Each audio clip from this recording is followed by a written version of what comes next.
ஆனா அஜித்குமார் கேஸாக இருந்தாலும் கூட தூண்டுதல் இல்லாம ஒரு காவல்துறையினுடைய கான்ஸ்டபிள் வேலை இல்லாம போய் அஜித்குமாரை துன்புறுத்த போறாரா? அவருக்கு என்ன பர்சனல் இன்ட்ரெஸ்ட் அது இருக்கா? அஜித்துக்கும் அந்த துன்புறுத்திய கான்ஸ்டபிளுக்கு என்ன சம்பந்தம்? மாமா மச்சானா? நாம நேரடியாக காவல்துறை என்று சொல்வதை விட நாம எல்லாம் நல்லா இருக்கிறோம்னா மாசமா சம்பளம் வாங்குறோம், நிம்மதியா இருக்கிறோம். காவல்துறை ஏன் 16 மணி நேரம் வேலை செய்யணும்? காவல்துறை எதற்காக கடினமாக நமக்காக உழைக்க வேண்டும்? அதனால முதலமைச்சர் அவர்களை பொறுத்தவரை காவல்துறை நண்பர்களுடைய வாழ்வாதாரத்தை உயர்த்துவதற்கு ஒரு கமிஷன் போட்டுட்டோம். அதுவும் தமிழகத்தை காவல்துறையினுடைய சேலரி பாத்தீங்கன்னா தெலங்கானா கம்பேர் பண்ணீங்கன்னா அதை விட தமிழகத்துல காவல்துறை வாங்கக்கூடிய சம்பளம் குறைவு. அஜித்தோட லாபத்தில் விஷயத்துல காவல்துறையை அந்த நம்பர் பிளேட்டை மாத்தி ஒரு அழைச்சிட்டு ஆனா இப்ப அந்த பர்டிகுலர் கேஸை பொறுத்த வரைக்கும் சிபிஐ வசத்துக்கு அந்த கேஸ் போயிருக்கு. அதனால நிச்சயமாக சிபிஐ விசாரித்து நீதியை நிலைநாட்டணும். அதிலும் குறிப்பாக அந்த சம்பவத்தில் ஈடுபட்டிருக்கக்கூடிய காவல்துறை சில அதிகாரிகளே அபிஷியலா நம்பர் பிளேட்டை மாட்டி இருப்பதாக பத்திரிகை நண்பர்கள் நீங்க எல்லாம் போட்டிருக்கிற 2 நம்பர் பிளேட், ஒன்னு TN1G இன்னொன்னு TN1G, கீழே இருக்கிற நம்பர் வேற. இதையெல்லாம் நிச்சயமாக சிபிஐ இன்வெஸ்டிகேஷன்ல இது உண்மை என்று கண்டு வந்தால் ஒரு அரசே தவறு செய்ய ஆரம்பித்தா மக்கள் யாரை நம்புவாங்கன்னா, எப்பவுமே அரசு தவறு செய்யக்கூடாதுன்னு நம்ம நம்புவோம். சிஸ்டம் தப்பு பண்ணக்கூடாது. இன்னைக்கு சிஸ்டத்தை காப்பாற்ற வேண்டிய அதிகாரிகளே தவறு செய்ய ஆரம்பித்தால் அது எங்கே சென்று முடியும்? ஆனால் முதலமைச்சர் அவர்கள் இதற்கு முன்பு சொன்னாங்க, காவல்துறையினுடைய இன்டர்னல் ரிஃபார்ம்ஸ்க்காக நாங்க ஒரு ரிட்டையர்டு நீதியரசரை வச்சு 1 மேன் கமிஷனை போட்டாங்க.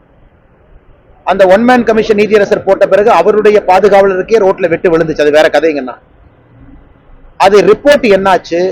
ஏன்னா 2 விதத்துலங்களா நம்ம எல்லா இடத்துலயும் இன்னைக்கு காவல்துறையை குற்றம் சுமத்துகின்றோம். இந்த விஷயத்தை பொறுத்தவரை காவல்துறை செய்து தவறுதான்.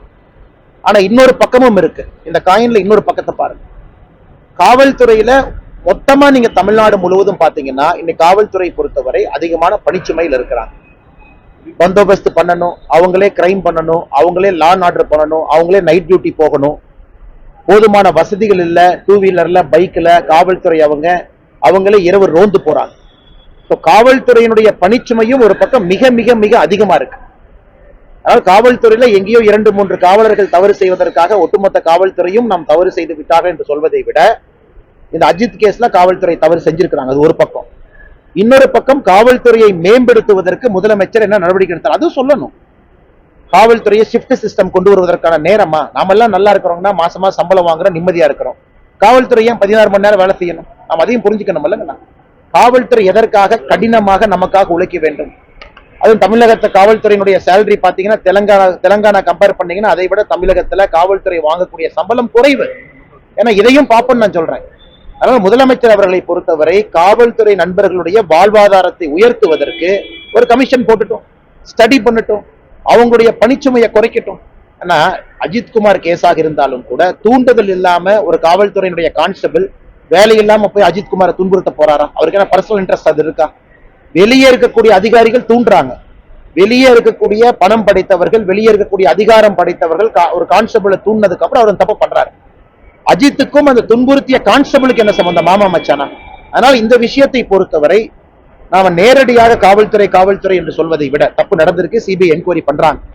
காவல்துறையின் மீது இருக்கக்கூடிய அழுத்தத்தை குறைக்கும் வரை தமிழகத்துல இது நடந்துகிட்டே தான் இருக்கும்.